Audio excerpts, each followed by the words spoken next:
3 important Christmas story details you might not be aware of. Conclusion. There was no Star of Bethlehem. The word star was used interchangeably for angel, messenger, or even Jesus himself. An inanimate object isn't it, but a person is a male or female. The star being referred to has the consistent parsing of a male that met them and not an inanimate object. The kings also say that they met him, the star, when they were in the east back home and were led to Israel. Another way of saying is that they were told to go to Israel where they would find Jesus.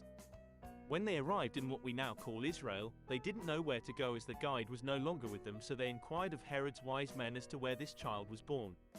The kings did not go to Bethlehem.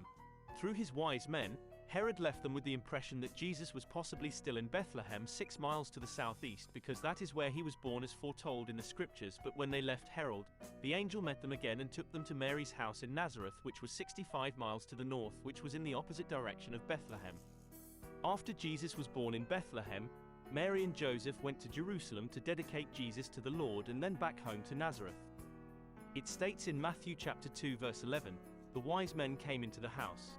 Remember, if they were still in Bethlehem, they would be in that cave, not a house.